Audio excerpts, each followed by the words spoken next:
Alors d'abord, on vous demande, à l'aide de l'algorithme d'Euclide, de déterminer une solution particulière pour chacune des équations suivantes. Donc nous, on va seulement faire les deux premières. Mais en tout cas, pour trouver une solution particulière, on a vu dans le cours qu'il fallait faire l'algorithme d'Euclide, donc pour 19 et 11 pour la première équation.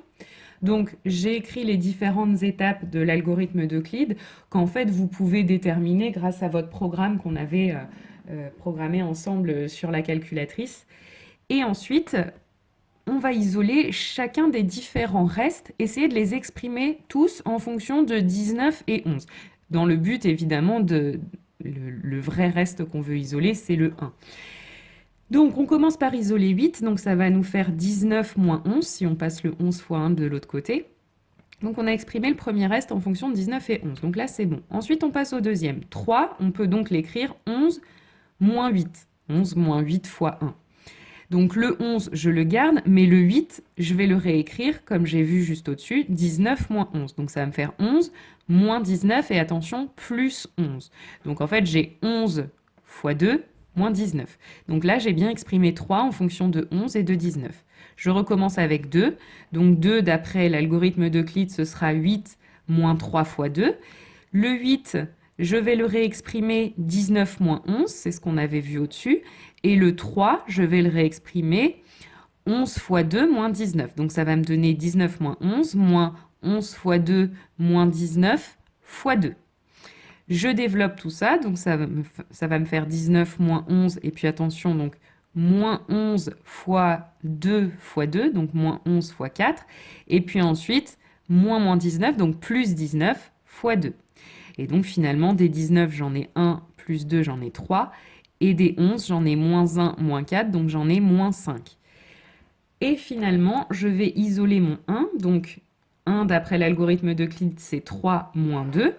3, j'ai vu que c'était 11 fois 2 moins 19, et 2, que c'était 19 fois 3 moins 11 fois 5. Donc ça va me donner 11 fois 2 moins 19, moins 19 fois 3, et donc attention, plus 11 fois 5. Donc finalement, des 11, j'en ai 7, et des 19, j'en ai moins 1, moins 3, donc j'en ai moins 4. Donc finalement, 1 est égal à 11 fois 7 plus 19 fois moins 4. Donc finalement, si on choisit x égale 7 et y égale moins 4, ça convient. Donc ensuite, pour la deuxième, on refait la même chose. Donc on écrit d'abord l'algorithme d'Euclide pour 32 et 23. Donc voilà les étapes, encore une fois, que vous pourrez retrouver grâce à votre programme. Et puis ensuite, on exprime chacun des restes. Donc 9, c'est 32 moins 23. Ensuite, 5, ce sera 23 moins 9 fois 2. Mais 9, je viens de voir que c'est 32 moins 23, donc je réécris 9 comme 32 moins 23. Je développe, donc finalement je vais avoir, je vais avoir 23 moins 2 fois 32 plus 23 fois 2. Et donc finalement des 23, j'en ai 3, et puis des 32, j'en ai moins 2. Je continue avec 4. 4, c'est 9 moins 5. 9, je sais que c'est 32 moins 23. Et 5, je sais que c'est 23 fois 3 moins 2 fois 32. Donc ça va me donner 32 moins 23 fois 3. Et attention, plus 2 fois 32. Donc finalement, des 32, j'en ai 3. Et des 23, j'en ai moins 1, moins 3, donc moins 4. Et finalement, 1. 1, c'est 5 moins 4. Donc 5, je sais que c'est 23 fois 3 moins 2 fois 32. Et puis 4, je sais que c'est 32 fois 3 moins 23 fois 4. Donc finalement, ça va me donner 23 fois 3 moins 2 fois 32, moins 32 fois 3. Et donc attention, plus 23 fois 4. Donc finalement, des 23, j'en ai 3 ici et 4 là, donc ça m'en fait 7. Et des 32, j'en ai moins 2 ici et moins 3 ici, donc j'en ai moins 5. Donc finalement, x égale 7 et y égale moins 5 convient. Ensuite, on vous propose un TP qui va permettre de déterminer la solution particulière qu'on vient de déterminer dans l'exercice 22 à la main. Mais cette fois-ci, on va le faire via un programme qui nous donnera directement la réponse. Donc d'abord, on vous demande à quelles conditions cette équation admet-elle une solution. Eh bien, on a vu dans le cours, c'est le théorème de Bezout, que l'équation AU plus BV égale 1 va admettre une solution si et seulement si A et B sont premiers entre eux. Donc, on vous demande du coup d'écrire une fonction premier qui prend en argument deux entiers naturels et renvoie true si ces deux nombres sont premiers entre eux et false sinon. On vous suggère de penser à l'algorithme d'Euclide. Donc on va programmer effectivement cet algorithme. Donc déjà on va écrire def premier a et b. Donc ça c'est pour définir une fonction qui s'appelle premier et qui prend en argument deux entiers a et b. Et donc l'algorithme d'Euclide, qu'est-ce qu'il dit? Il dit, vous faites la division euclidienne de a par b, et tant que le reste est différent de 0, on continue notre algorithme. Donc on peut écrire, tant que a pourcentage b, ça veut dire le reste de la division euclidienne de a par b, donc tant que le reste de la division euclidienne de a par b est non nul, eh bien l'algorithme vous dit que A doit prendre la valeur de B et B doit prendre la valeur du reste de la division euclidienne de A par B. Sauf qu'attention, quand on écrit que A est égal à B, ça veut dire que la valeur de A change. Donc je ne peux pas écrire que B prend la valeur, la division le reste de la division euclidienne de A par B, puisque la valeur de A aurait changé. Donc j'utilise ce qu'on appelle une variable tampon. Donc d'abord, dans T, je vais enregistrer l'ancienne valeur de A. Ensuite, effectivement, je peux modifier la variable A, pardon. Je la change en B. Et puis B, je le change du coup en le reste de la division euclidienne de l'ancienne valeur de A qui est maintenant dans T, donc de T par B. Et puis, donc, cet algorithme nous permet donc d'obtenir le PGCD de A et de B, qui sera finalement le dernier reste non nul, ça c'est ce qu'on a vu, et le dernier reste non nul, où est-ce qu'on l'a? Alors c'est la dernière valeur qu'on a mis dans B qui est nulle finalement, puisque c'est à ce moment-là que la condition d'arrêt va être vérifiée. Donc, pour l'instant, dans B, j'ai 0, et donc le dernier reste qui était dans B à l'origine est maintenant dans A. Donc le PGCD, il est dans A. Et donc si ce PGCD est égal à 1, c'est que les deux entiers sont premiers entre eux, donc on renverra true, et sinon on renverra false. Ensuite, on vous demande à partir de l'équation AU plus BV égale 1, d'exprimer V en fonction de A, B et U.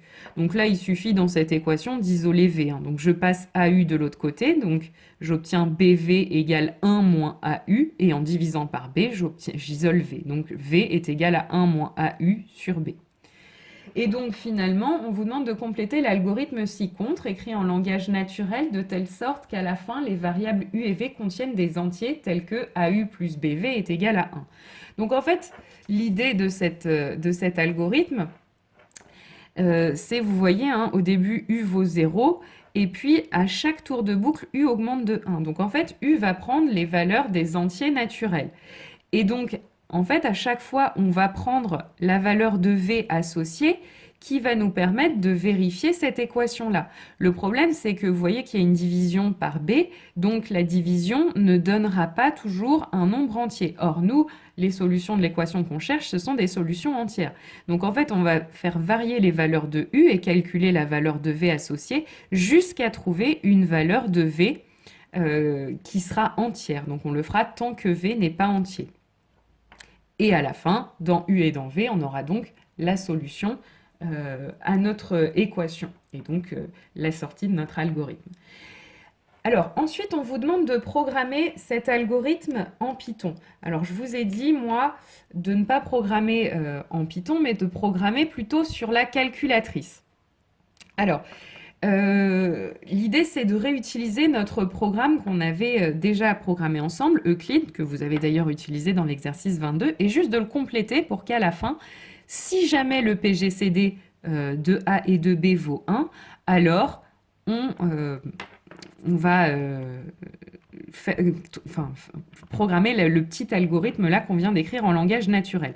Donc à la fin de notre algorithme Euclide, donc la fin, elle était ici, on va rajouter notre petit bout d'algorithme. Alors, notre petit bout d'algorithme, évidemment, il ne faudra l'appliquer que si le PGCD de A et de B qu'on obtient, c'est 1. Si A et B sont premiers entre eux. Donc, on va commencer par si A, qui était la variable qui contenait notre PGCD, est égal à 1, alors, et donc on va programmer notre algorithme. Le problème, c'est que je vous rappelle que dans Euclide, les valeurs de A et de B qu'on avait choisies au départ, elles ont pas à pas été modifiées. Donc, il va falloir en fait qu'on rajoute au tout début de notre algorithme, au moment où on a demandé les valeurs de A et de B, il va falloir enregistrer les valeurs de A et de B initiales dans des variables tampons. Donc, par exemple, je peux enregistrer A dans une variable T et B dans une variable S, si vous ne les avez pas déjà utilisés dans la suite de votre algorithme. Et puis, en fait, quand on va programmer le nouveau petit bout d'algorithme, donc après le si A égale 1, eh bien, on va redonner à A la valeur qu'on avait stockée dans T. Et on va redonner à B la valeur qu'on avait stockée dans S. Et ensuite, bah, il n'y a plus qu'à programmer le programme qu'on vient d'écrire en langage naturel. Donc 0 dans U, 1 moins AU divisé par B dans V. Et puis ensuite, il faut aussi programmer la condition si V n'est pas entier. Alors là, pour programmer ça, je vous suggère d'utiliser int V différent de V. Ça veut dire V n'est pas entier. Alors pourquoi? Parce que int, c'est la partie entière. Donc, si vous avez un nombre qui n'est pas entier, par exemple 3,14, sa partie entière, qu'est-ce que ce sera? Ce sera simplement 3. Et vous voyez que la partie entière n'est donc pas égale, enfin, donc c'est bien égal à 3, mais ce n'est pas égal à 3,14, le nombre initial. Par contre, si je fais la partie entière de 3, qui est un entier, elle est égale à 3. Et donc, c'est bien égal au nombre initial. Donc ça, c'est une astuce pour vérifier si un nombre est entier ou pas. Utiliser la partie entière. Donc, si on va faire tant que V n'est pas entier, donc tant que la partie entière de V ne sera pas égale à V. Donc, on prendra U prendra la valeur U plus 1 et V prendra la valeur 1 moins AU divisé par B. Fin tant que, et puis ensuite on affichera notre résultat, donc la valeur de U, la valeur de V. Donc moi j'ai rajouté un petit peu de texte, donc il faut penser à mettre entre guillemets, comme ça affichera la solution de AU plus BV égale 1, CU égale, et on affichera la valeur qui est dans U avec le petit triangle, et V sera égal donc à la valeur de V, et on met le petit triangle. Alors ensuite on vous demande de tester ce programme pour l'équation 245U plus 124V. Donc on va lancer notre programme pour A égale 245 et B égale 124. Donc il nous dit évidemment que le PGCD c'est 1. Donc il va ensuite faire la deuxième partie de notre algorithme et donc il va afficher que la solution de AU plus BV égale 1, c'est U égale 41 et V égale moins 81. Enfin, dans l'exercice 23, on vous dit à l'aide de la calculatrice déterminer deux entiers U et V tels que 99U plus 58V égale 1. Donc là, vous prenez l'algorithme qu'on vient de programmer. Il vous renvoie U égale 17 et V égale moins 29. Donc 99 fois 17 plus 58 fois moins 29 est égal à 1. Vous pouvez d'ailleurs vérifier ce calcul dans le menu de calcul classique. Donc en prenant U égale 17 et V égale moins 29, ça convient. Et donc, on vous demande ensuite en déduire le PGCD de 99 et 58. Et bien là, c'est le théorème de Bezout qui va vous le dire. Parce que le théorème de Bezout, il dit, si on peut trouver deux entiers U et V qui vérifient l'équation 99U plus 58V égale 1, alors 99 et 58 sont premiers entre eux. Et là, on a bien réussi. On a trouvé 17 et moins 29 qui sont des entiers et qui vérifient l'équation. Donc, d'après le théorème de Bezout, le PGCD de 99 et 58, c'est 1. De la même façon, on vous demande de déterminer le PGCD de 118 et 313. Donc là, on reprend exactement comme dans la question 1. On lance notre programme. Il nous renvoie donc déjà que le PGCD c'est 1, donc on a notre réponse, mais surtout il va nous renvoyer que comme solution à l'équation 118x plus 313y, ou U et V, peu importe, égale 1, eh bien on a U qui vaut 252 et V qui égale à moins 95. Donc cette égalité, donne 1.